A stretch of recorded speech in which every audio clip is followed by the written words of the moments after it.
Right. దేవుని వాక్యం చదువుదాం. మత్తయి సువార్త గ్రంథము, లూకాసు వార్త 3వ అధ్యాయము 38వ వచనం.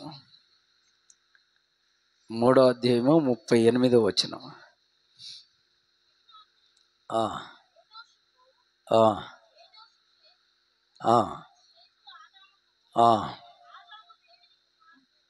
ఆమేన్.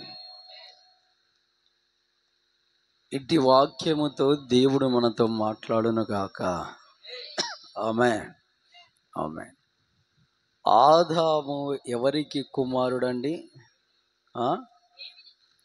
దేవునికి కుమారుడు. దేవుని పిల్లలారా, ఈ సమస్త అఖండాన్ని దేవుడు నిర్మాణం చేసిన అనంతరం దేవుడు నరుణ్ణి తయారు చేశాడు. నేల మట్టిని పిసికి, ఆ పిసికిన మట్టిని ఆయన పోలికగా చేసి, ఆ మట్టి బొమ్మలో దేవుడు తన జీవాత్మను ఊదినప్పుడు నరుడు జీవాత్ముడు అయిన రాయబడ్డది. అతనికి గాఢ నిద్ర కలగజేసి పక్కటెముక విరిచి అవ్వను తయారు చేశాడు. దేవుని నామానికి మహిమ కలుగునుగాక. ఆమేన్. ఆమేన్. హల్లెలూయా. హల్లెలూయా. అయితే ఆదాము దేవునికి కుమారుడు.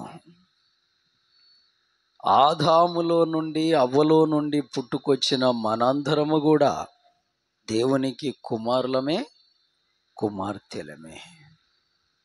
కానీ మధ్యలో కొన్ని ఆటంకాలు రావడం ద్వారా, చేసిన తప్పుల ద్వారా, ఆజ్ఞలను అతిక్రమించటం వలన దేవుని యొక్క కుమారత్వాన్ని మనం పోగొట్టుకున్నాం. మన పితరులు కూడా పోగొట్టుకున్నారు. ఎవరు చేసిన పాపం అండి? ఆదాము అవ్వ చేసిన ఆజ్ఞ అతిక్రమం. దేవుని పిల్లలారా, ఏ చెట్టు ఫలమైతే తినొద్దని దేవుడు చెప్పాడో ఆ చెట్టు ఫలాన్ని తినబెట్టడానికి పరలోకము నుండి తోసివేసిన దూతలు చాలా ప్రయాసపడి అందులో అపవాది సాతానుడు అనబడేవాడు వచ్చి అవ్వతో మాట్లాడి, ఏంగా తిను చెట్టుకాయలని చెప్పి తనను మభ్యపెట్టి ఆ చెట్టుకాయలు తినేటట్టుగా ప్రేరేపించింది అపవాది. అపవాది ప్రేరేపించే ప్రేరేపణ ఎప్పుడైనా దేవుని ఆజ్ఞకు వ్యతిరేకంగా ఉంటుంది. దేవుని ఆజ్ఞకు వ్యతిరేకంగా ఉంటుంది.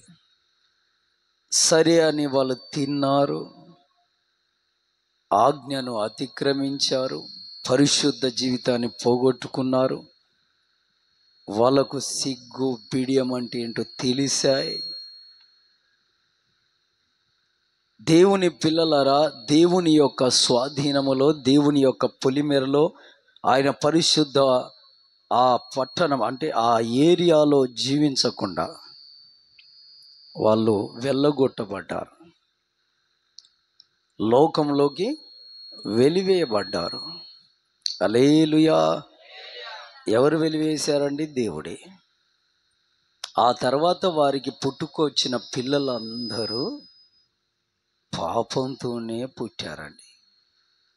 ప్రతి ఒక్కరి రక్తములో, శరీరంలో, తలంపుల్లో, మనసులో పాపము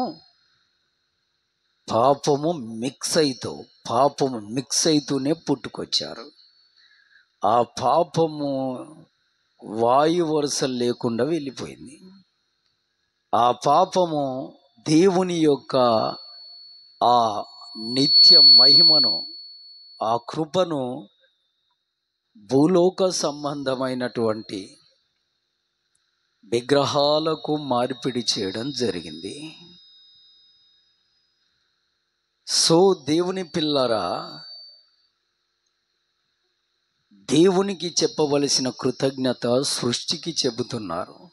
ఆ టైంలో ఆ పాపం విచ్చలవిడిగా పెరిగి పెరిగి ఆయుష్ కూడి చనిపోతున్నారు. కొందరు మధ్యలోనే చనిపోతున్నారు, కొందరు పుట్టగానే చనిపోతున్నారు.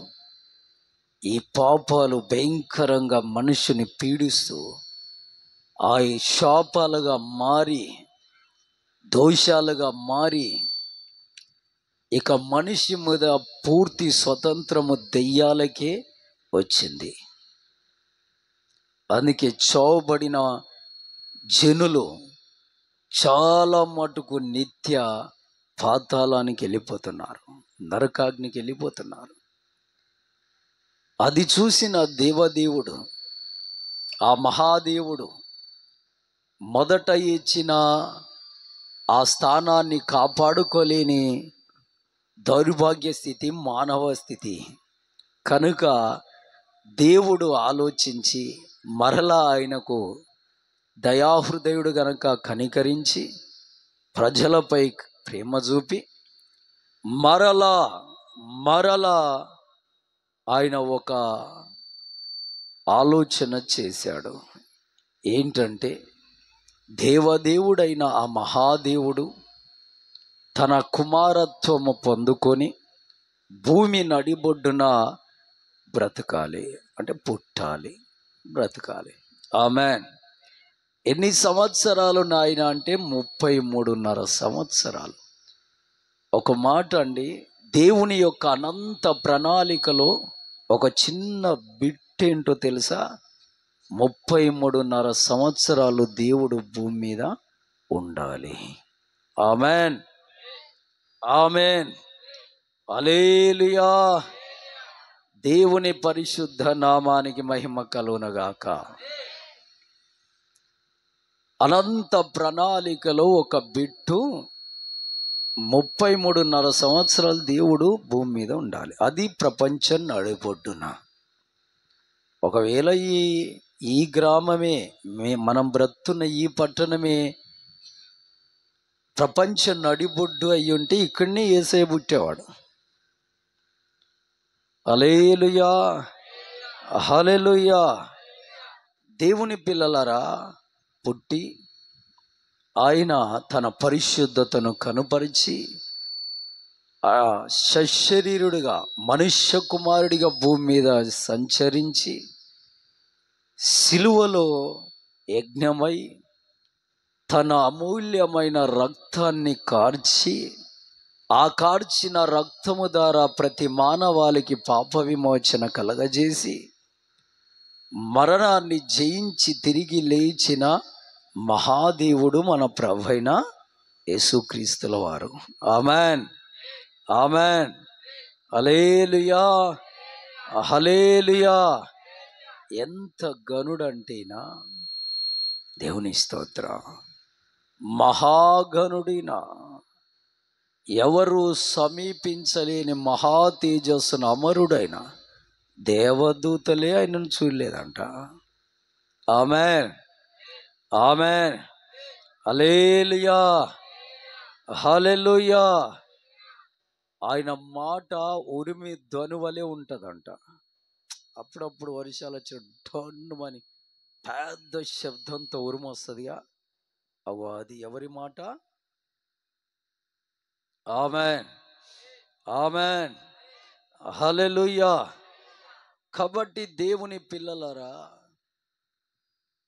ఆ మహాదేవుడు ఆ కార్చిన రక్తము ద్వారా, పొందిన గాయాల ద్వారా మనకు స్వస్థత, పాప విమోచన. ఆమేన్, ఆమేన్, ఆమేన్.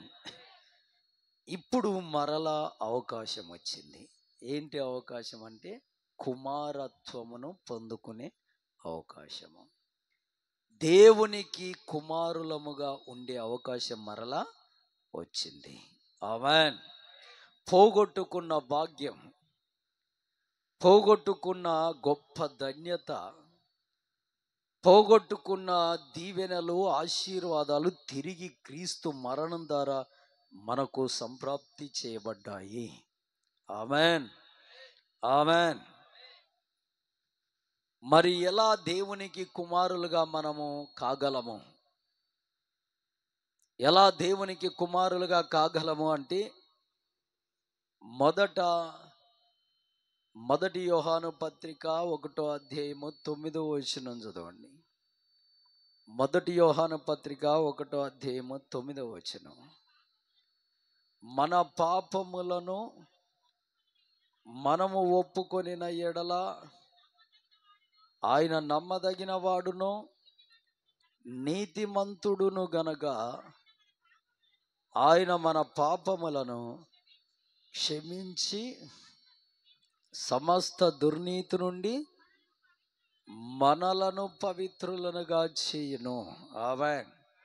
మనం చేయవలసింది మన అతిక్రమములు, మన పాపములు ఒప్పుకొని విడిచిపెట్టాలి. ఆమేన్, ఆమేన్.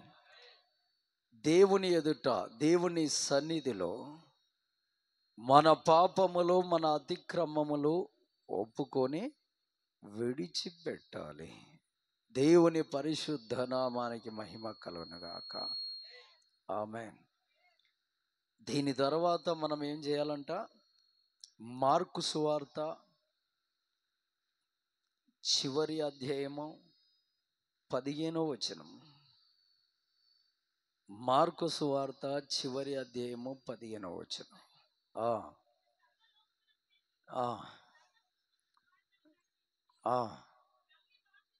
అగో రెండో అంశం. నమ్మి బాప్తీసం పొందినవాడు రక్షింపబడును, నమ్మని వానికి శిక్ష విధింపబడును. ఆమేన్, హల్లెలూయా. నమ్మి బాప్తీసం పొందాలి, దేవుని యొద్దకు రావాలి, వచ్చి మన తప్పిదములు, మన పాపములు, మన మురికి జీవితం అంతా దేవుని ఎదుట ఉంచాలి. క్షమించయ్య అని చెప్పాలి, వాటిని వదిలిపెట్టాలి. తదనంతరం బాప్తిస్మమును పొందాలి. బాప్తిస్మమును పొందాలి. పొందేటప్పుడు ఏం చేయాలి? ఇక దేవుడే నా సర్వమని నమ్మాలి. ఆమేన్, ఆమేన్, ఆమేన్. ఇది రెండవ మెట్టు.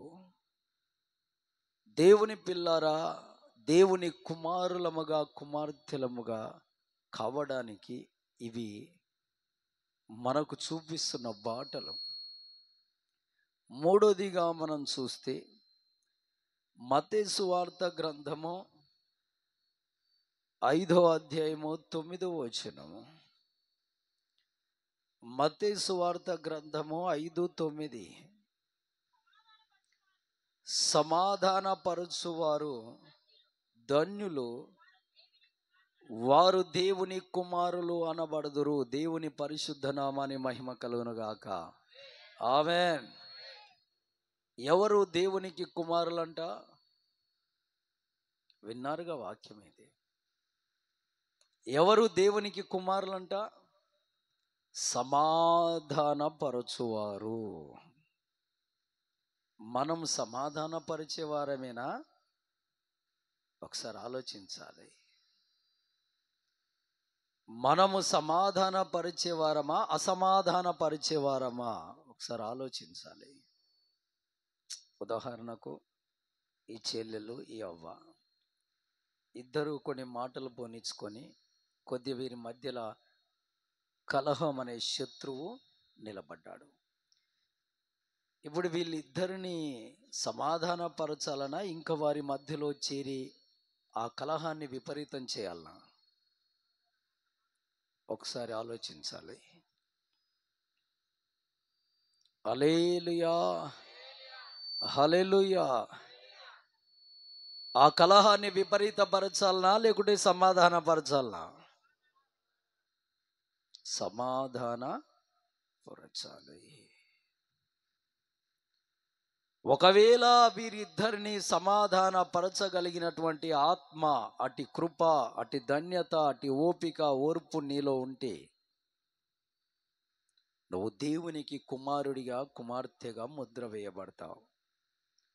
లేదు, వారి ఇరుగురి మధ్య సమాధాన పరచవలసిన నీవు,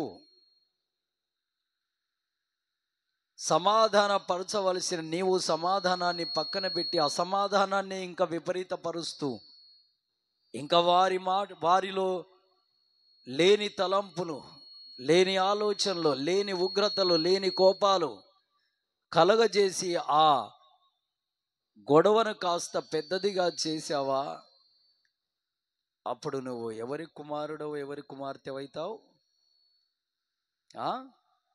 అపవాది కుమారుడిగా, కుమార్తెగా ముద్ర వేయబడతావు. దేవునికి కుమారుడిగా నువ్వు ఉండాలి అంటే సమాధాన పరచడానికి నీవు సిద్ధపడాలి. ఆమెన్, ఆమెన్, హల్లెలూయా. దేవుని పరిశుద్ధ నామానికి మహిమ కలుగునుగాక. ఆమెన్. కుమారత్వం అంటే సామాన్యమైన విషయం కాదండి. ఒక తండ్రికి కుమారుడు అనుకో, తండ్రి యావదాస్తి మీద కుమారుడికి హక్కు ఉంటుందా, ఉండదా? బాధ్యత, భాగము ఉంటుందా, ఉండదా? ఎవరు చెప్పట్లేదు. ఆమెన్. ఉంటుందండి. ఇప్పుడు రోడ్డు పైన నడిచేటప్పుడు తండ్రి వేలు, చిటికెన వేలు పట్టుకొని కుమారుడు నడుస్తున్నాడు అనుకో, ఆ కుమారుడికి ఎంత ధైర్యమో. ఆమెన్, హల్లెలూయా, హల్లెలూయా. కాబట్టి దేవుని పిల్లలారా, కుమారత్వాన్ని మనం పొందాలి అంటే బైబిల్లో ఉన్నటువంటి కొన్ని మాటలు మీకు తెలియజేస్తున్నాను. మనము సమాధాన పరుచువారంగా ఉండాలి. Amen, amen. రెండో మాట లూకా, ఇది మత్తయి గ్రంథం, మత్తయి సువార్త 5వ అధ్యాయము 44వ వచనం. మత్తయి సువార్త గ్రంథము 5వ అధ్యాయము 44. నేను మీతో చెప్పున్నది ఏమనగా, మీరు పరలోకమందున్న, మీరు పరలోకమందున్న మీ తండ్రికి కుమారులై ఉండునట్లు. ఎంత మంచి మాట అండి ఇది. మీరు పరలోకమందున్న మీ తండ్రికి మీరు కుమారులై ఉండునట్లు మీ శత్రువులను ప్రేమించుడి. అబ్బా, ఎంత కష్టం అండి, ఎంత కష్టం. ఎవరిని ప్రేమించాలంట మనం? ఇప్పుడు శత్రువుని ప్రేమించాలి అంటే అయ్యే పనేనా అండి? అయ్యే పనేనాగా? కాదండి. శత్రువుని ప్రేమించాలి అంటే, మనల్ని ప్రేమించే వారిని ప్రేమించాలంటే ఓకే. లేదు, ఓ మాట అనుకొని వదిలిపెట్టిన వాళ్ళని తిరిగి ప్రేమించాలంటే ఓకే. కానీ శత్రువుని ప్రేమించాలి అంటే, శత్రువు అంటే ఎవరండి? అన్ని రకాలుగా, నలుదిక్కులుగా నిన్ను బహుగా వేధించి, కృంగదీసి, నేలబడేసి, అనేక రకాలుగా నిన్ను మోసపుచ్చి పూర్తిగా నీ మరణాన్ని ఆస్వాదించువాడే కదా నీ శత్రువు అంటే. ఆ శత్రువుని మనం ఏం చేయాలంట? ప్రేమించాలి. రెండో మాట ఏముంది? మిమ్మును హింసించు వారి కొరకు ప్రార్థన చేయాలంట. ఆమేన్. ఎవరికి మనము కుమారులుగా, కుమార్తెలుగా ఉండాలి? దేవునికి కుమారులుగా, కుమార్తెలుగా ఉండాలి అంటే ఇది బాట, ఇది త్రోవ. ఆమెన్, ఆమెన్, హల్లెలూయా, హల్లెలూయా. నీ శత్రువును ప్రేమించేవాడిగా, నీ హింసించు వారి కొరకు ప్రార్థించేవాడిగా నువ్వు ఉండాలి. వ్యక్తురాలుగా మీరు ఉండాలి. అప్పుడు మీరు దేవునికి కుమారులుగా, కుమార్తెలుగా ముద్ర వేయబడతారు. మొదటి మాట ఏముంది? దేవునికి కుమారులుగా, కుమార్తెలుగా మనం ఉండాలంటే సమాధానపరచువారుగా ఉండాలి. రెండో మాట ఏముంది? శత్రువులను ప్రేమించాలి, హింసించు వారి కొరకు ప్రార్థన చేయాలి. చాలా కష్టతరమే కదా, చాలా కష్టతరమే. కానీ దేవుని మనస్సు ఇది. మరి దేవుని మాట ఇది, స్వయంకృతంగా నా మాట కాదు ఇది. ఆమెన్, ఆమెన్, హల్లెలూయా. ఎలా అంటే యేసుక్రీస్తుల వారిని కొరడా తీసుకొని 5,000 పైచలకు దెబ్బలు కొట్టారు. ముండ్ల కొరడాలతో దరిదాపుగా 39 కొరడా దెబ్బలు కొట్టారు. భయంకరంగా 5 గాయాలు చేశారు. ఆ సిలువలో వేలాడదీసి ఒక రక్తపు దార వలె అలా ఉంచారు ఆయనని. ఆయన చివరి ఘట్టములో ఇక తుది శ్వాస విడిచే ముందు ఆయన అంటున్న మాట ఏందో తెలుసా? తండ్రి, వీరేం చేయుచున్నారో వీరు ఎరగక ఉన్నారు కనుక వీరిని క్షమించు. ఎంత మంచి మాట అండి. అయ్యే పని అనేది 5,000కు పైచెలుకుగా కొరడా దెబ్బలు కొట్టి 39 ముండ్ల చువ్వలతో చుట్టిన కొరడాలతో నరాలన్నీ చితికేటట్టుగా కొట్టి, తలలో భయంకరమైన విషపు ముండ్లతో కిరీటాన్ని పెట్టి, ఆ కిరీటపు ముండ్లు తలలోకి దూసుకుపోయేటట్టుగా అంతగా కర్రతో కొట్టి, 5 మేజర్ గాయాలు చేతుల్లో, కాళ్ళల్లో, పక్కలో బలంపడు భయంకరమైన గాయాలు చేసి ఒక రక్తపు దార వలె అక్కడ వేలాడదీసిన యేసయ్యని, కనికరము లేకుండా ఆయనకు దాహం వేస్తుందంటే కూడా చేదు కలిపి ఇచ్చారండి. బిట్రక్స్ అంటారు ఇంగ్లీష్లో. అంటే అతి విపరీతమైన చేదు ఉంటుంది. ఆ చేదు కలిపిన నీళ్లను ఆయన నోటికి అందిస్తారు. అంత కిరాతకులు, అంత కఠినస్తులు, అంతటి గొప్ప శత్రువులు ఆయనకు. చివరికి ఆయన ప్రాణాన్నే తీసినటువంటి భయంకరమైన మూర్ఖులు. అలాంటి వారి కొరకు తుది ఘట్టములో, చివరి ఘట్టములో, తన తుది శ్వాస విడిచే ముందు ఆయన చేసిన ప్రార్థన ఏంటి నాయన అంటే, తండ్రి, నా తండ్రి, నా తండ్రి, వీరేమి చేయుచున్నారో వీరు ఎరగక ఉన్నారు కనుక వీరిని మీరు క్షమించండి, క్షమించండి. దేవునికి కుమారత్వము అనే ఆ ముద్ర వేయబడాలంటే ఈ మనసు మనకు ఉండవలసిందే. ఆమెన్, ఆమెన్, హల్లెలూయా, హల్లెలూయా. దేవుని పరిశుద్ధ నామానికి మహిమ కలుగునుగాక. ఆమెన్, ఆమెన్, హల్లెలూయా, హల్లెలూయా. పోగొట్టుకున్న భాగ్యం మళ్ళా తిరిగి పొందుకోవాలంటే ఈ తోవలో, ఆదాము నాటి కాలములో పోగొట్టుకున్నారు ఆ దృశ్యాన్ని, ఎడబాసారు ఆ భాగ్యాన్ని. దేవునికి కుమారత్వముగా ఉండే ఆ కృపను కోల్పోయారు. దాన్ని తిరిగి యేసుక్రీస్తుల వారు సిలువలో నిలబెట్టి మరలా పునరుత్థానం చేశాడు.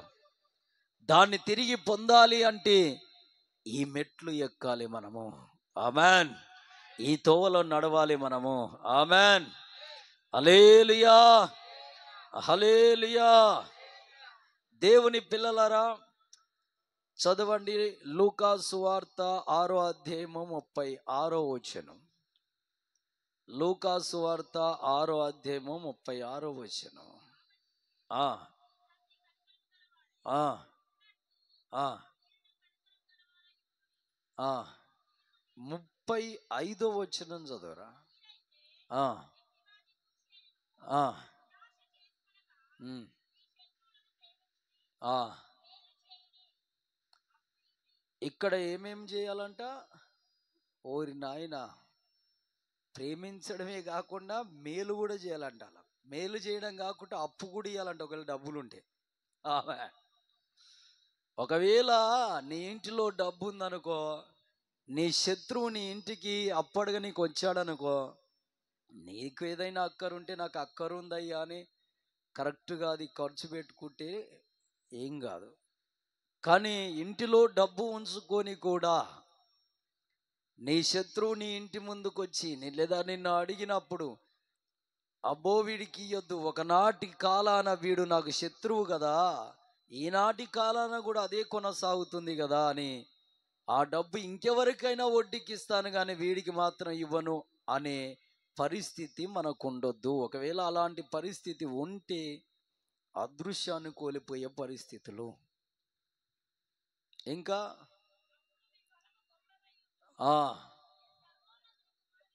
ఆగో ఏమని రాయబడ్డది? అప్పుడు మీ ఫలము గొప్పదై ఉండును, మీరు సర్వోన్నతుని కుమారులై ఉందురు. ఆమేన్. హల్లెలూయా, హల్లెలూయా. దేవుని పరిశుద్ధ నామానికి మహిమ కలుగునుగాక. ఆమేన్. అసలు క్రైస్తవుడు అనేవానికి శత్రువే ఉండదు. ఆమేన్. ఇది వాస్తవం. దేవుని పరిశుద్ధ నామానికి మహిమ కలుగునుగాక. ఆమేన్. హల్లెలూయా, హల్లెలూయా. సర్వోన్నతుడైన దేవునికి కుమారులుగా మీరు ఉండాలి అంటే నీ శత్రువుని ప్రేమించవలసిందే, వాడికి మేలు చేయవలసిందే. ఒకవేళ స్త్రీ అయితే ఆవిడికి అప్పియవలసిందే, పురుషుడైనా సరే ఆయనకు అప్పియవలసిందే. అక్కడనేమో నీ శత్రువులను ప్రేమించాలి, నిన్ను హింసించు వారి కొరకు ప్రార్థన చేయాలి. అంతకంటే ముందుగా చదువుకున్న మాటలు, మీరు సమాధాన పరచువారిగా ఉండాలి. ఆమేన్. అందుకే అలా చేస్తే దేవునికి కుమారులుగా మనం ఉంటాము. ఆమేన్, ఆమేన్. మత్తయి సువార్త గ్రంథము 9వ అధ్యాయము 22వ వచనం. మత్తయి సువార్త గ్రంథము 9:22. యేసుక్రీస్తుల వారు వెనుకకు తిరిగి ఆవిడను చూసి, కుమారి ధైర్యముగా ఉండుము, నీ విశ్వాసము నిన్ను బాగుపరచెను. ఆమేన్, హల్లెలూయా. ఇక్కడ ఏమని పిలుస్తున్నాడు ప్రభువైన యేసుక్రీస్తుల వారు? కుమారి, కుమారి నీ విశ్వాసము గొప్పది. అంటే దేవునికి కుమార్తెలుగా కుమారులుగా ఉండాలంటే మనలో ఏముండాలి? విశ్వాసం ఉండాలి. ఆమేన్, హల్లెలూయా, హల్లెలూయా. దేవుణ్ణి విశ్వసించాలి. నువ్వు ఇక్కడికి వచ్చి ప్రార్థించినప్పుడు దేవుడి ప్రార్థన వింటున్నాడు, తిరిగి జవాబిస్తాడు. ఆయన నన్ను చూస్తున్నాడు, నన్ను ఆదుకునేవాడు, ఖచ్చితంగా నన్ను నిలబెట్టువాడు అని నమ్మాలి. ఆమేన్, హల్లెలూయా, హల్లెలూయా. కాబట్టి దేవుని పిల్లలరా, కుమారత్వపు స్థాయి, కుమారి స్థాయి దేవునికి కుమారుడిగా కుమార్తెగా మనం ఉండే స్థాయి సంపాదించుకోవాలి అంటే దేవుడు మీకు చెబుతున్న మాటలు, చూపిస్తున్న త్రొవ్వ ఎంత బాగుంది. నాకైనా సరే, ఇది నాకైనా.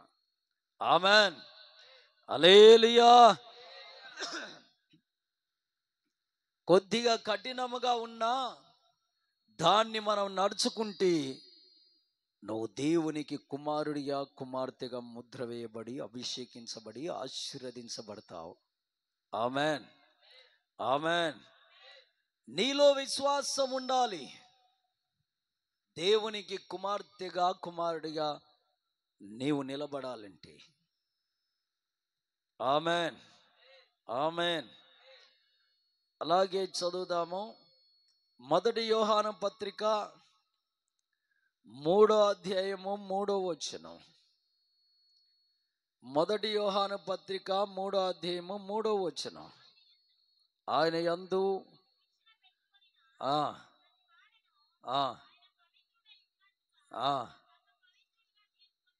దేవుని పరిశుద్ధ నామానికి మహిమ కలుగునుగాక. ఆమేన్, ఆమేన్. హల్లెలూయా, హల్లెలూయా.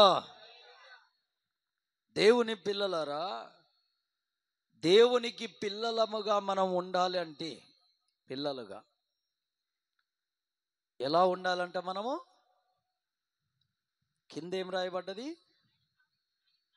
ఆయన పవిత్రుడై ఉన్నట్టుగా మనము పవిత్రులముగా ఉండాలి అంట. ఆమేన్. ఆయనకు కుమారులుగా కుమార్తెలుగా, ఆయనకు పిల్లలుగా మనం ఉండాలి అంటే పరిశుద్ధమైన జీవితానికి అలవాటు పడాలి. ఆమేన్. హల్లెలూయా, హల్లెలూయా. తలంపులను చెడగొట్టుకోవద్దండి, మురికి చేసుకోవద్దు. హృదయమును అపవిత్రపరుచుకోకూడదు. నీ కంటిలో దూలం ఉంచుకొని ఎదుటివాని కంటిలో ఉన్న నలుసును చూడదు. ఆమేన్. హల్లెలూయా, హల్లెలూయా. ఇది వాస్తవం. పరిశుద్ధముగా బ్రతకాలి, పరిశుద్ధముగా జీవించాలి. ఆమేన్. పరిశుద్ధముగా బ్రతుకుట అంటే దేవుని మాటకు తల వంచుట. ఆమేన్. బైబిల్ గ్రంథంలో మనం చూసినట్లయితే మోషే దగ్గరకు దేవుడు వచ్చాడు. ఐగుప్తు దేశములో నుండి మోషే గారు పారిపోయి మిద్యాను దేశానికి చేరాడు. ఫరో రాజు గారు చంపుతానని బెదిరియగానే చేరి అక్కడ తన మేనమామ అయినటువంటి ఇత్రో దగ్గర వారి అమ్మాయి సిప్పోరాను వివాహం చేసుకొని 2 కుమారులు అక్కడే గొర్రెలు మేపుకుంటూ ఉన్నాడు. ఎన్ని సంవత్సరాలయ్యా అంటే 40 సంవత్సరాలు. 40 సంవత్సరాలు తల్లిని తండ్రిని ఐగుప్తు దేశాన్ని విడిచి వెళ్ళాడు. అప్పటికీ ఆయన వయసు 40. 40 + 40 ఎంత? 80 సంవత్సరాల వయస్కుడయ్యాడు. అప్పటికి 2 పిల్లలు ఆయనకు. అయితే ఒక దినాన ఈయన గొర్రెలు మేపుతూ ఉండగా కొండపైన ఒక పొద అగ్నితో మండుతుంది, కాలిపోవట్లే. ఆ అగ్నితో మండుతున్న ఆ పొదలో నుండి దేవుడు మోషేను పిలిచాడు. మోషే ఆశ్చర్యపోయాడు. ఎవరయ్యా అని చూస్తే, నేను అబ్రహాము, ఇస్సాకు, యాకోబుల దేవుడను, నేను నీ తండ్రి దేవుడను, నేను ఉన్నవాడను అనువాడనని ఆయన చెబుతున్నాడు. ఇదిగో ఐగుప్తులో కన్నీళ్లతో వేధింపబడుతూ బాధపడుతూ మొరపెట్టుతూ ఏడుస్తున్న వాళ్ళు ఉన్నారు, వారిని విడిపించు. అయ్యా, నేను నత్తివాడను, మాటలాడటకు నాకు కాదు, నేను బలహీనుడను, నాకు శక్తి లేదు, ఆ రాజుగారు నన్ను చంపాలని చూస్తున్నాడయ్యా అని అనేక రకాలుగా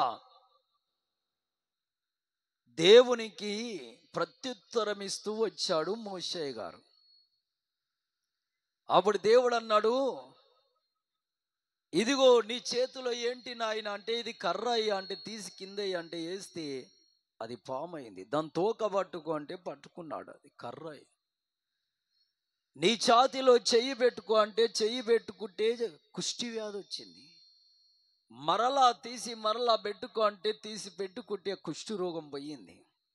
ఆ నీళ్లను నీ రక్తంతో కొట్టు అంటే కొడితే నీళ్లు రక్తంగా మారాయి. మరలా కొట్టు అంటే మరలా మంచిగా నీళ్లు మారాయి. ఇన్ని అద్భుతాలు మోషే గారికి ఇంకెన్నెన్నో అద్భుతాలు నేర్పించాడు. నేర్పించి చివరిగా ఒక మాట ఏమంటున్నాడు తెలుసా మోషే గారితో? నేను నీకు తోడై ఉంటా. ఆమేన్, హల్లెలూయా, హల్లెలూయా. ఆయన అంటున్నాడు, నేను నీకు తోడై ఉంటా. ఆమేన్. నిర్గమాకాండము 3వ అధ్యాయం 12వ వచనం చదవండి. ఆయన అంటున్నాడు, నిశ్చయముగా నిశ్చయముగా నేను నీకు తోడయ్యుందును. ఆమేన్, హల్లెలూయా, హల్లెలూయా.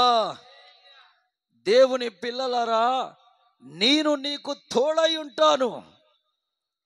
సరే అయ్యా, మంచిదే, నువ్వు నాకు తోడై ఉంటావు, కానీ నేను నత్తోని కదా, నాకు మాటలు రావు కదా అంటే నిర్గమాకాండం 4వ అధ్యాయం 12వ వచనం. ఆగో, దేవుడేమంటున్నాడు? కాబట్టి వెళ్ళుము, నేను నీ నోటికి తోడై ఉంటాను. ఆమేన్, హల్లెలూయా, హల్లెలూయా. దేవుని పరిశుద్ధ నామానికి మహిమ కలుగునుగాక. ఇన్ని ఆశీర్వాదాలు ఇచ్చి నేను నీకు తోడై ఉంటానని చెప్పి, నీ నోటికి తోడై ఉంటానని చెప్పి, అన్ని రకాల అద్భుతాలు నేర్పించి, ఇక నువ్వు వెళ్ళు ఐగుప్తులకని చెప్పిన దేవుడే ఈ మోషే గారు మిద్యాను దేశములో నుండి సమస్తాన్ని సర్దుకొని ఇక ప్రయాణమై వెళుతూ ఉండగా ఒక సత్రములో చీకటి పడినందున సత్రములో నిద్రించుదామని ఆ సత్రంలోకి వెళ్ళినప్పుడు మోషే యొక్క పెద్ద కుమారుడికి, మోషే గారి యొక్క భార్యకు దేవుడు అడ్డుపడి ఆ దేవుడు వీరిని చంపాలని చూశాడంట. ఆశ్చర్యంగా లేదా? దేవుడే నేను నీకు తోడై ఉంటాను, నీ నోటికి తోడై ఉంటాను అని కర్రను పాముగా చేయడము, పామును కర్రగా చేయడము, నీళ్లను రక్తంగా మార్చడము, రక్తాన్ని నీళ్ళగా మార్చడం, ఇలాగ ఎన్నో అద్భుతాలు నేర్పి ఇక నువ్వు వెళ్ళు అని చెప్పిన ఆ భగవంతుడే ఆ సృష్టికర్తని సత్రములో ఎదురయ్యి మార్గం మధ్యలో వీళ్ళు వెళ్తున్నారు, దేవుడు చెప్పిన మార్గాన వెళ్తున్నారు. వెళ్తూ ఉంటే చీకటి పడినందున ఆ సత్రములో వీరు కాస్త పొద్దుపుచ్చుకుందామన్న సమయాన దేవుడే వీరిని చంపాలని చూశాడంట. అన్యాయస్తుడా, మోసకరా? హల్లెలూయా, దేవుని పరిశుద్ధ నామాని మహిమ కలుగునుగాక. ఆమేన్, హల్లెలూయా. దేవుని పిల్లలారా, ఎందుకు చంపాలనుకున్నాడు మోషేను దేవుడు? ఎందుకు చంపాలనుకున్నాడు ఆయన పెద్ద కుమారుని దేవుడు? ఎందుకు ఆ కుటుంబాన్ని హతము చేయాలని చూశాడు దేవుడు అంటే, అది గ్రహించిన అతని భార్య సిప్పోరా దేవుడు చంపడానికి ఉగ్రుడై, ఓరి నాయన, ఇక నా కుటుంబాన్ని ఎక్కడ లేకుండా చేసేటట్టుండ్రా అని భయపడి వణికిపోయి ఆవిడ వెంటనే గ్రహించింది. ఏంటో తెలుసా? నా కుటుంబంలో పరిశుద్ధత లేదు. ఆమేన్, ఆమేన్, హల్లెలూయా. నా ఇంటిలో, నా ఇంటి వ్యక్తులలో పరిశుద్ధ జీవితం లేదు నాయనా అని వెంటనే ఆవిడ ఏం చేసిందో తెలుసా? ఒక పదునైన వాడిగల రాయి తీసుకొని తన పెద్ద కుమారుడికి సున్నతి చేసిందంట. ఆమేన్, హల్లెలూయా. ఇది కదా జ్ఞానవంతురాలి లక్షణము. సామెతల గ్రంథము 14వ అధ్యాయము 1వ వచనం. సామెతల గ్రంథము 14వ అధ్యాయము 1వ వచనం. ఆ, చదువురా. ఆ, అగో జ్ఞానవంతురాలు తన ఇల్లు కట్టును. ఇప్పుడు ఈవిడ ఇల్లు కట్టిందా కట్టలేదా? చదవండి. నిర్గమాకాండము 4వ అధ్యాయము 24, 25, 26 వచనాల నుండి చదువు. 24 వచనం నుండి. అతడు పోవు మార్గమున సత్రములో యెహోవా అతన్ని ఎదుర్కొని, ఆగో ఎవరు చంప చూశాడంట? దేవుడే యెహోవాయే, యావేయే ఆయన్నే చంప చూడగా, సిప్పోరా అగో వాడిగల రాయి తీసుకొని తన కుమారునికి సున్నతి చేసి అతని పాదముల యొద్ద అది పడవేసి, నిజముగా నాకు రక్త సంబంధమైన పెనిమిటివైతివి. అంతటా దేవుడు అతన్ని చంపకుండా విడిచిపోయెను. ఆమేన్, ఆమేన్. ఆ రోజుల్లో సున్నతి అంటారు, ఈ రోజుల్లో దాన్ని నమ్మికమైన బాప్తిస్మము అంటారు. ఆమేన్, హల్లెలూయా. ఆ రోజుల్లో సున్నతి అనే ఆ కార్యక్రమాన్ని ప్రారంభించాడు దేవుడు. ఆ ఇంటిలో ఒకడున్నాడు, సున్నతి లేనివాడు, అపవిత్రుడు. వాణ్ణి బట్టి కుటుంబాన్ని చంపాలని చూశాడు దేవుడు. మోషేనే హతమార్చాలని చూశాడు దేవుడు. నేను నీకు తోడ ఉంటాను అని అద్భుతాలు నేర్పి, వెళ్ళయ్యా ఐగుప్తును కాపాడయ్యా, ఐగుప్తులో ఉన్న నా ప్రజలను కాపాడయ్యా అని పంపిన దేవుడే మధ్యలో సత్రంలో కలిసి చంపాలని చూశాడు. కారణం ఏంటంటే కుటుంబంలో ఒకడు ఉన్నాడు సున్నతి లేనివాడు. ఆమేన్, హల్లెలూయా, హల్లెలూయా. దేవుని పరిశుద్ధ నామానికి మహిమ కలుగునుగాక. ఆమేన్. చాలా ప్రాముఖ్యం అండి కుటుంబంలో పరిశుద్ధత అనేది, వ్యక్తిగత పరిశుద్ధత అనేది చాలా ప్రాముఖ్యం. మురికిగా బతకాలంటే బతకొచ్చండి. ఎంతసేపు తాగాలంటే, తినాలంటే, వ్యర్థంగా బతకాలంటే, పాపం చేయాలంటే ఎంతసేపు అండి. కానీ పరిశుద్ధంగా బతకాలంటే అది ప్రాణ ఆత్మ దేహంతో ముడిపడ్డది. ఆమేన్, హల్లెలూయా, హల్లెలూయా.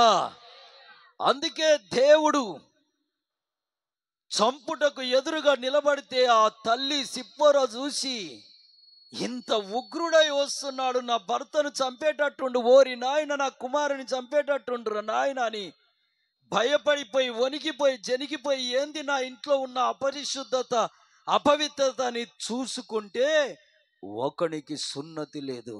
ఆమేన్, ఆమేన్, హల్లెలూయా, హల్లెలూయా. పెరిగినవాడే, పెద్దోడే, తెలిసినవాడే, న్యాయమేదో నీతేదో ఎరిగినవాడే, ఎదుగుదల అయినవాడే, జ్ఞానంగా, శరీరకంగా, మనసుగా ఎదిగినవాడే, కానీ ఏమి లేదయ్యా, సున్నతి లేదు. పిల్లలంటే పోనీతి అనుకుంటాడు దేవుడు, ఏం తెలియదులే అనుకుంటే.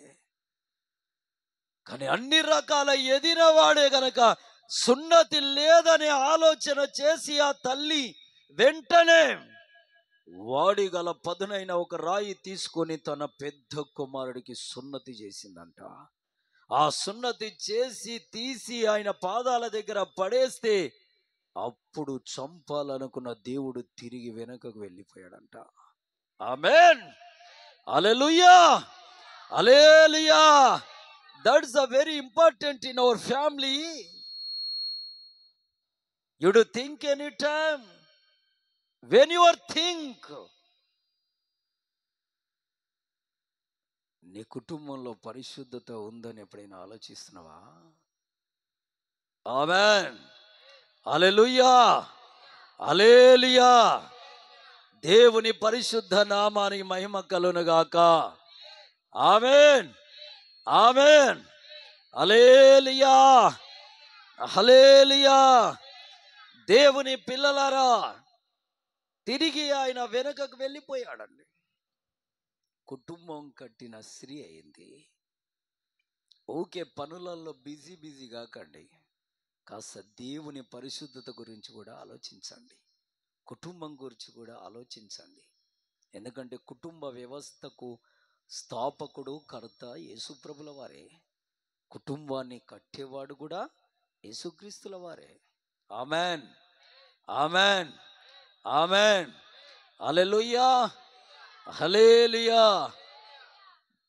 కాబట్టి దేవుని పిల్లలారా, ఇది జరిగింది, అయిపోయింది. ఇక మన మోషే గారు దర్జాగా ఐగుప్తు దేశానికి వెళ్ళాడు. దేవుడు ఏ అద్భుతాలు తన ద్వారా జరిగించాడు. మొత్తానికి ఇజ్రాయేలు ప్రజలను ఐగుప్తులో నుండి తోలుకొని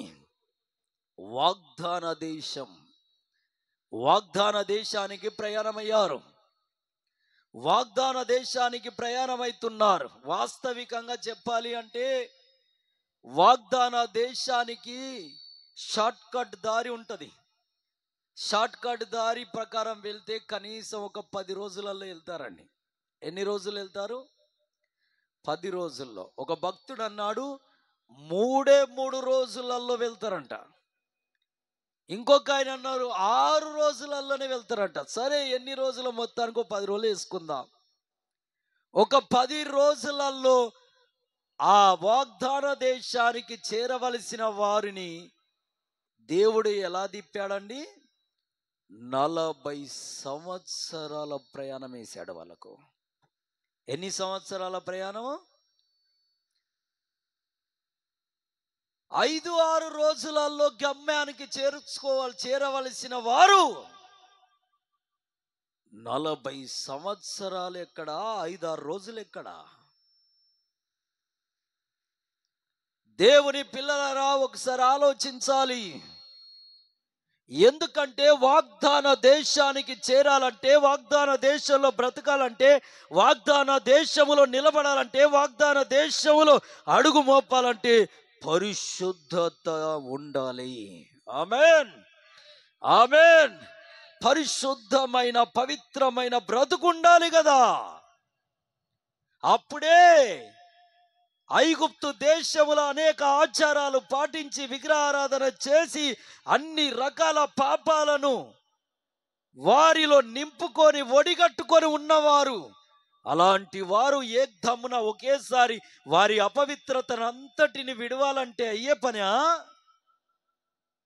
430 సంవత్సరాలు దరిదాపుగా ఐగుప్తు దేశంలో ఉన్నవారు ఒకేసారి 6 రోజులలో వాగ్దాన దేశానికి చేరితే వాగ్దాన దేశము కూడా అపవిత్రం అయిపోతుంది. అందుకే వాళ్ళకి ఎన్ని సంవత్సరాల ప్రయాణం వేశాడు? 40 సంవత్సరాలు. ఆమేన్. 40 దినాలు కాదు చెల్లెలా, అక్క, తమ్ముడా, అయ్యా, 40 సంవత్సరాల సుదీర్ఘ ప్రయాణం.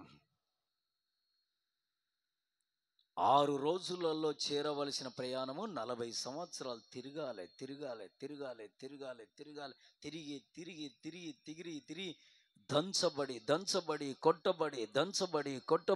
దంచబడి కొట్టబడి వాక్యము నేర్చుకొని అభ్యసింపజేసి ప్రార్థనలో నలిగి, ఉపవాసాలు నలిగి, జాగారాలు నలిగి, చివరికి దేవుని పాదధూళిగా మారి ఇక పూర్తిగా చూస్తే వారిలో పరిశుద్ధత తప్ప ఇక ఏ మురికి కనబడకూడదు. వారిలో పరిశుద్ధత తప్ప ఏ చేదైన వేరు కనబడకూడదు.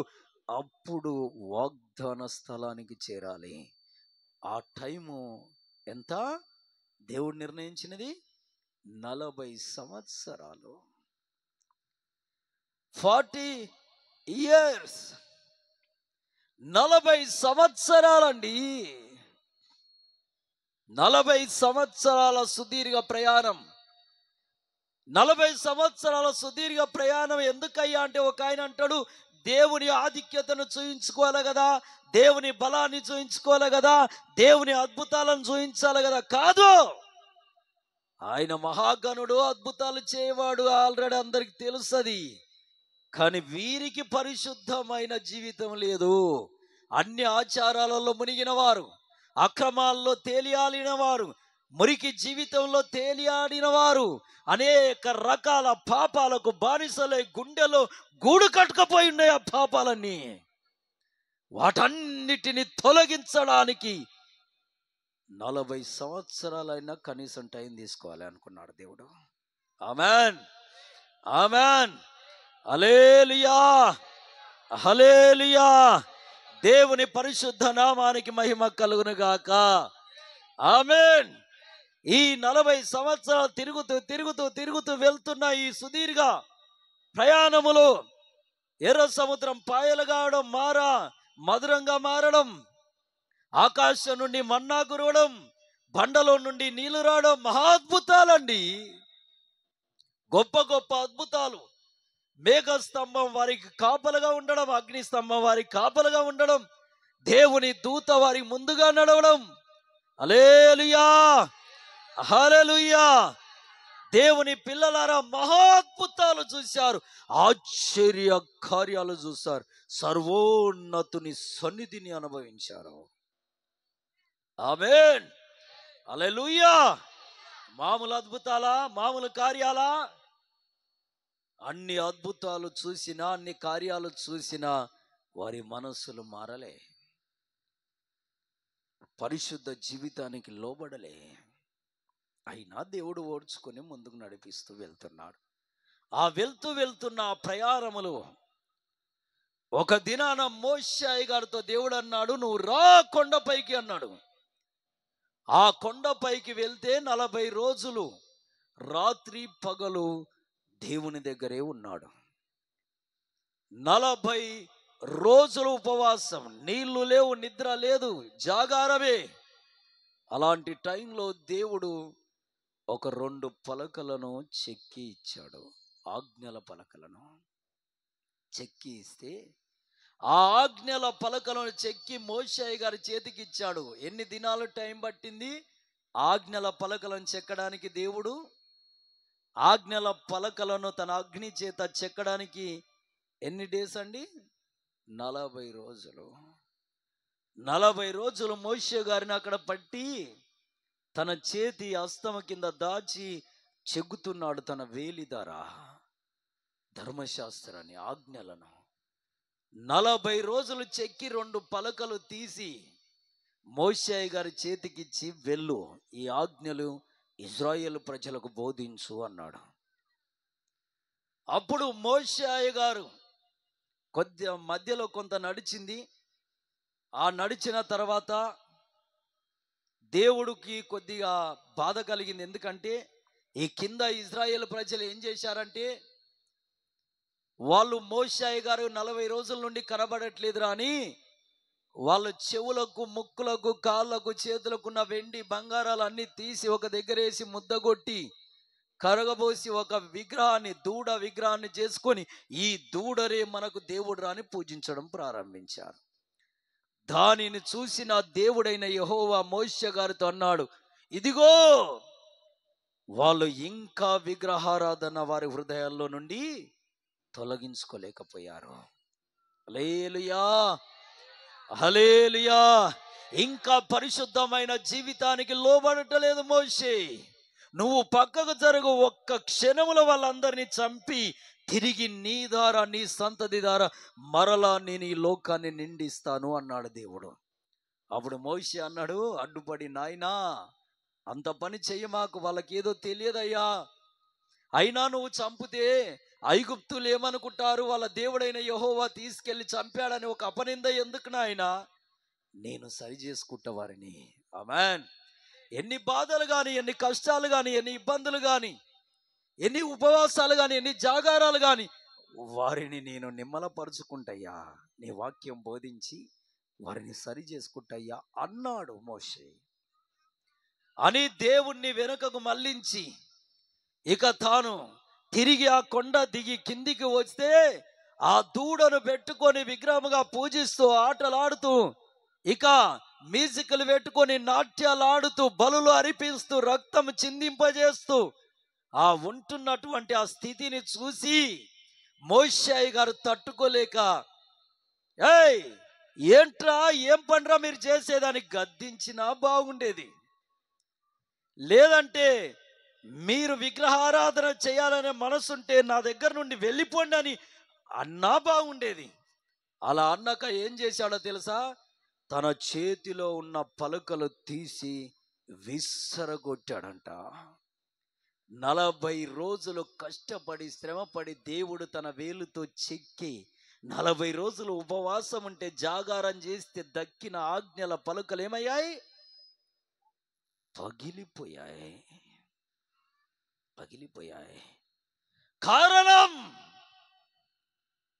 కారణం ఆవేశమే కదా. కారణం ఏంటిది? పట్టరాని ఆవేశం. 40 దినాల ఉపవాస ప్రార్థన నిరర్థకమైంది. 40 రోజులు నీళ్లు లేకుండా చేసిన ఉపవాసం జాగారం నిరర్థకమైంది. 40 రోజులు పరమును విడిచి కొండపైన నిలిచిన దేవుని ప్రయాస వృధా చేశాడు మోషే గారు. ఎంత బాధ అండి, ఎంత దుఃఖం అండి. 40 రోజులు దేవుడు తన పనిని పక్కన పెట్టి వచ్చి మోషే గారి దగ్గర ఉండి అంతటి పాఠము రాసి ఇచ్చాడంటే అది మామూలు సంగతా? మామూలు కథనా? హల్లెలూయా. కానీ ఆవేశపూర్ణుడై, బహు కోపేద్రకుడై ఆ పలుకలను తీసి విసరగొడితే అయి పగిలిపోయాయి. ఆవేశము ద్వారా చేసిన పని ఎంత బాధ కలగ చేసిందో తెలుసా దేవునికి? ఎంత బాధ కలగ చేసిందో తెలుసా? దేవుడు మరలా ఏమంటున్నాడో తెలుసా? నిర్గమకాండములో మనం చూస్తే దేవుడు అంటున్నాడు, మరలా ఆ పలకలను చేసుకొని నా దగ్గరికి రా అన్నాడు. ఆమేన్, ఆమేన్, హల్లెలూయా, హల్లెలూయా. నిర్గమకాండం 34 అధ్యాయం 1-2 వచనాలు త్వరగా చదువురా, ముగిద్దాం, ఇక టైం అయిపోయింది.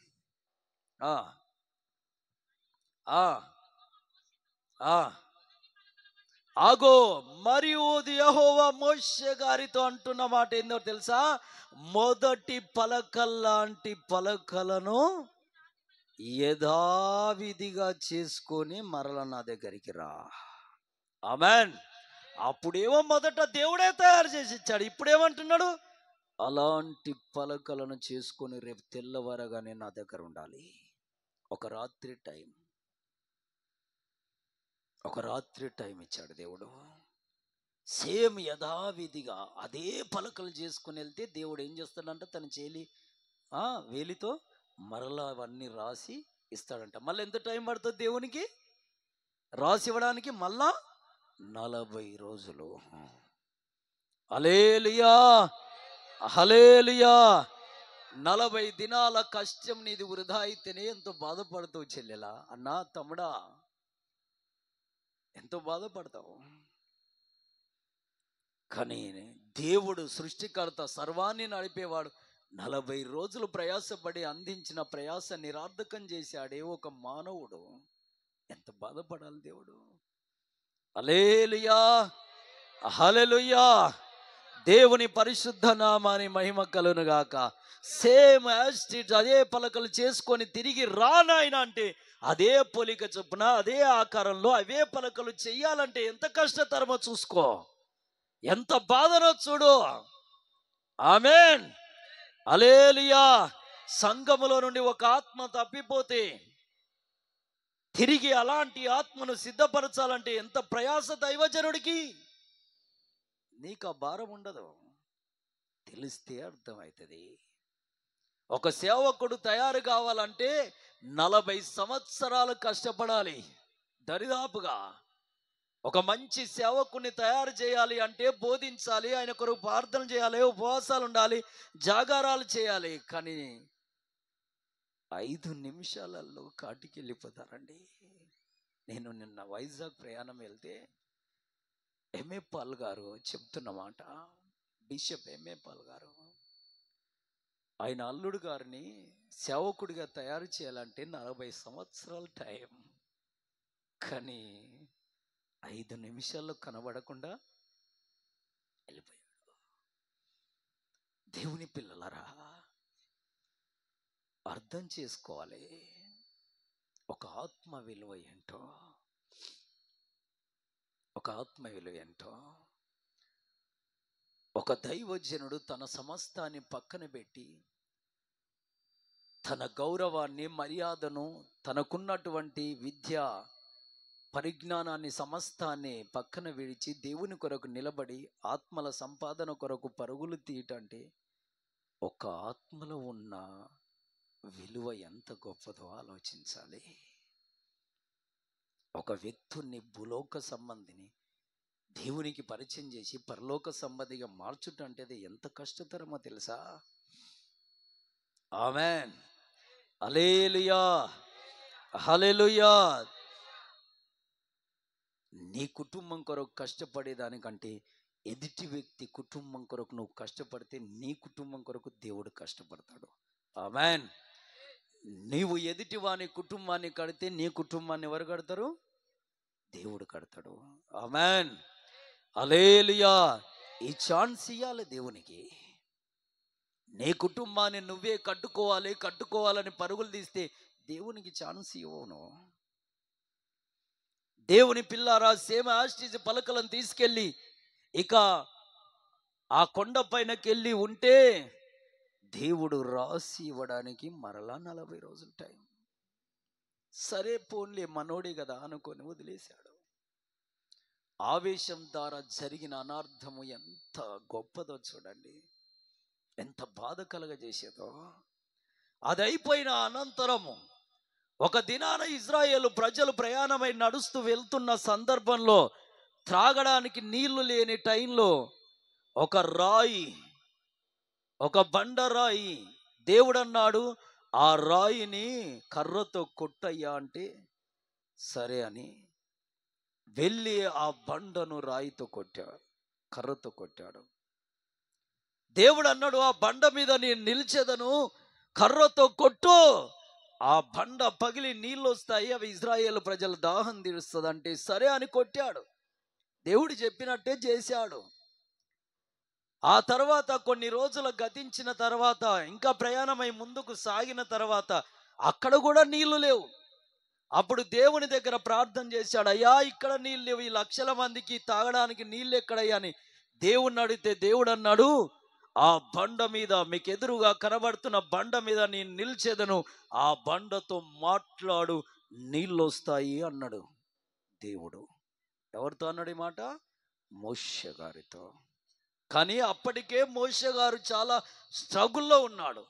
ఎందుకంటే ప్రజలు చాలా బాధ పెట్టారు ఆయనని. మాకు తాగడానికి నీళ్లు లేవని రాళ్ళెత్తుకున్నారు, ఆయన మీద సనిగారు, దేవుడైన యెహోవా మీద సనిగారు, గునిగారు. ఆ సనగడం గునగడమే కాదు, రాళ్ళు కూడా ఎత్తారంట కొట్టి చంపుదామని మోషే గారిని. ప్రజలు అప్పటికే చాలా స్ట్రగుల్లో ఉన్న మోషే గారు ఒక మాట ఏమన్నాడో తెలుసా? ముష్కరులారా, నేనేమైనా మిమ్మల్ని కన్నానా? మిమ్మల్ని నడిపించడానికి, మిమ్మల్ని బ్రతికించడానికి, మిమ్మల్ని పరలోక రాజ్యానికి, వాగ్దాన స్థలానికి చేర్చడానికి, వాక్యం బోధించడానికి, మీ కొరకు దివారాత్రులు ఉపవాసాలుండి రాత్రికి కంటికి నిద్ర కరువయ్యేటట్టుగా ప్రార్థన చేయడానికి మిమ్ముని ఏమైనా నేను కన్నానా అని మోషే గారు అని కోపోద్రికుడై, చూడండి ఈ బండలో నుండి నీళ్ళు వస్తాయా రావా ఇప్పుడు అని దేవుని మాట మరిచిపోయాడండి. ఆవేశములో, కోపములో దేవుడు చెప్పిన మాట మరిచాడు. దేవుడు ఏం చెప్పాడు? మాట్లాడు అన్నాడు. కానీ ఈయన ఏం చేశాడు?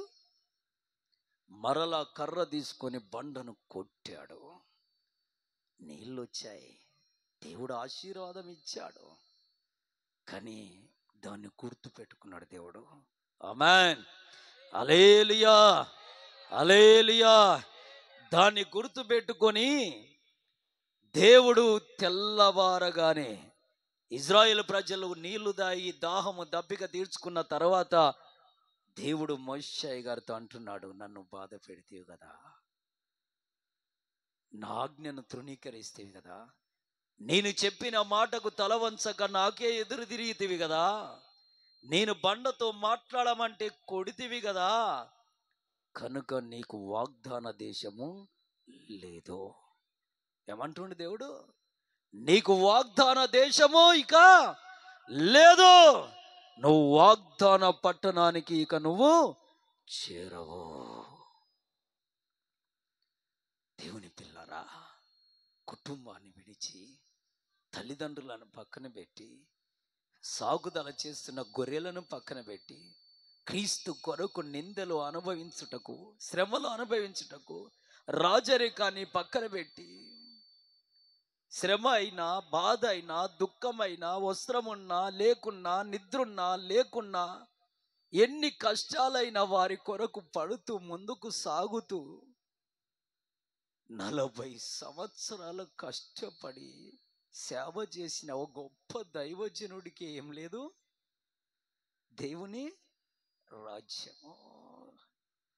ఎంత బాధపడవచ్చు మనసులో, ఎంత కుమిలిపోవచ్చు మనసులో, ఎంత వేదన చెందించవచ్చు ఆ దైవజనుడు మనసులో. సకల విద్యలను అభ్యసించిన వాడు, సకల శాస్త్రాలు ఎరిగిన వాడు, రాజు, ఫరో రాజు తర్వాత సింహాసనాన్ని ధరించేవాడు, విడిచి నా ప్రజలని వారి కొరకు 40 సంవత్సరాలు అరణ్య మార్గం గుండా నడిపించిన వాడు. వాళ్ళైతే మన్నాను రొట్టెలు చేసుకొని తిని హ్యాపీగా నిద్రపోతే, దైవజనుడైన మోషే గారు ఏ చెట్టు కిందనో ఏ చెట్టు నీడనో చూసుకొని మోకాళ్ళేసి ఏడుస్తూనే ఉండేవాడు రాత్రంతా. అంత కన్నీళ్లతో దేవుని పని చేసిన ఆ దైవజనుడికి ఇప్పుడు ఏం లేదంట, ఏం లేదు, వాగ్దాన దేశమా. అంతటి దైవజనుడికే వాగ్దాన దేశం లేనప్పుడు ఇక మురికి ప్రజలకి ఇంకెక్కడదండి, పరిశుద్ధత లేని ప్రజలకి ఎక్కడదండి. హల్లెలూయా, హల్లెలూయా. దేవుని పిల్లలారా, కారణం ఎందుకు వాగ్దాన దేశానికి చేరే అవకాశం లేకుండా నెబో పర్వతం మీద నేను మరణిస్తావు మోషే అని దేవుడు కళాఖండిగా చెప్పాడంటే, ఒక దగ్గర ఆవేశపడ్డావు, నేను ఇచ్చిన పలకలు పగలగొట్టావు. రెండోసారి కూడా నువ్వేం చేశావు? ఆవేశపడి నేను బండతో మాట్లాడమంటే కర్రతో కొట్టావు. తనకున్న సగుల చేత, తనకున్న బాధ చేత, తనకున్న వేదన చేత, తనకున్నటువంటి ఇబ్బందుల చేత ఏదో కొంత ఆవేశం వచ్చి సడన్ గా దేవుని మాట మరచి ఆ పలకలు పగలగొట్టి రాతిని కర్రతో కొట్టినందుకు ఆ ఆవేశమే ఆయనను ఎక్కడికి చేర్చలేకపోయింది. కనుక దండం పెట్టి చెబుతున్నా, చిన్నోన్నైనా కొందరికి పెద్దోన్నైనా, ఆత్మీయ తండ్రిగా ఆవేశాన్ని విడిచిపెట్టండి. ఆమేన్. ఆవేశాన్ని విడిదండి. చిన్న చిన్న బాధలు, దుఃఖాలు, వేదనలు అవి పెద్దవి కూడా రావచ్చేమో, కానీ ఆవేశాన్ని అంటూ కూడా రానియద్దు. ఆమేన్, ఆమేన్, హల్లెలూయా. అనేక రకాలుగా దేవుని కొరకు నిలబడిన, అంత శ్రమ పడిన దైవజనుడి ఆవేశము ద్వారా దేవునికి దూరం అయిపోయాడు. ఎంత దగ్గరగా ఉన్న దేవుడు, నా ఇల్లంతటిలో నమ్మకస్తుడు మోషే అని చెప్పిన దేవుడే మోషేతో అంటున్నాడు, నువ్వు వాగ్దాన దేశానికి చేరువు మోషే. కనుక ఆవేశము నీలో ఉంటే దాన్ని పూర్తిగా నిరర్థకముగా చేసుకోవాలి. భార్యకు ఆపరేషన్ అయ్యి కడుపు కొయ్యబడి కుట్లేయబడి ఇంటికి తెచ్చి ఇంటిలో కూర్చుండబెడితే భర్త ఆవేశం తట్టుకోలేక భార్య ఒకే ఒక్క మాట అన్నదని వెళ్ళిపోయి కడుపులేసి తన్నుతే ఆ పచ్చి కుట్లు ఎక్కడికక్కడి తెగిపోయి ఆ ఆపరేషన్ అయిన స్థలంలో ఆ స్కిన్ పగిలిపోయి రక్తమంతా కారి ఆ భార్య రక్తపు మడుగులో పడి చివరికి ప్రాణం కోల్పోయింది. భర్తను తీసుకెళ్ళిపోయి జైల్లో వేశారు. పిల్లలు అనాథలై అడుక్క తిన్నారు. ఇంత భయంకరంగా కుటుంబం కావడానికి కారణం ఏంటి నాయన అంటే భర్త ఆవేశమే కదా, భర్త ఆవేశమే కదా. హల్లెలూయా, హల్లెలూయా. దేవుని పరిశుద్ధ నామానికి మహిమ కలుగునగాక. అలా స్త్రీలకు కూడా కొందరికి ఆవేశాలు ఉంటాయండి. కనుక ఆవేశములో దేవుని నిర్ణయాన్ని మనం తప్పుతాము. ఆవేశములో దేవుని ఆజ్ఞలు తప్పుతామని దీనికి ఒక నిదర్శనం. కనుక ఆవేశము మనలో ఉండొద్దు, నాలో కూడా ఉండొద్దు. ఆమేన్, ఆమేన్. నిన్నటి దినాన మొన్న శుక్రవార దినమున అంతటి గొప్ప దైవజనుడండి. ఆ దైవజనుడికి ఉన్న ఒక్కగానొక్క కుమారుడు మాట్లాడుతున్నాడు. ఏమన్నా తెలుసా? మా నాన్న చనిపోయాడని నేను దేవుణ్ణి ప్రశ్నించొచ్చా? ప్రశ్నించడానికి అర్హుడను కాదు. మా నాన్న చనిపోయాడని నేను దేవుణ్ణి ఒత్తిడి చేయడానికి ఉందా? లేదు. ఎందుకంటే సమస్తం ఎరిగినవాడు ఆయన్నే. ఆమేన్, ఆమేన్, హల్లెలూయా. ఆయన నామానికి స్తుతి కలుగునగాక అంటున్నాడు. ఆ పిల్లోడు తెలిసి తెలియని పిల్లోడండి. దేవుణ్ణి గౌరవించడం, దేవుణ్ణి పొగడడం. అక్కడున్న ప్రజలందరూ చప్పట్లు కొట్టి ఏడ్చారు. ఆమేన్, హల్లెలూయా. ఆవేశపూర్ణులమై ఎందుకయ్యా మా తండ్రిని తీసుకెళ్ళావు? నువ్వు దేవుడవేనా? అసలు నీకు దయ ఉందా, కనికరం ఉందా, కరుణ ఉందా అంటే అనే అంత గొప్పలమా, అనే అంత గొప్పలమా? ఈ సమస్త అఖండానికి కర్త అయినా అనడానికి అడగడానికి అర్హత లేని మనుషులు మనం. ధూళికి కూడా చనిపోని వారం. ఆమేన్, ఆమేన్, హల్లెలూయా, హల్లెలూయా. దేవుని పిల్లలారా, కనుక బైబిల్ గ్రంథంలో దేవునికి కుమారులుగా కుమార్తెలుగా మనం ఉండాలి అంటే పరిశుద్ధముగా పవిత్రంగా బ్రతకాలని దేవుని వాక్యం సెలవిస్తుంది. గనక పరిశుద్ధంగా పవిత్రంగా మొదట మనం బ్రతకాలంటే మనలో ఉన్న ఆవేశాన్ని ఏం చేయాలి? పూర్తిగా తొలగించుకోవాలి. ఆమేన్, ఆమేన్, హల్లెలూయా, హల్లెలూయా. దేవుని పరిశుద్ధ నామానికి మహిమ కలుగునుగాక.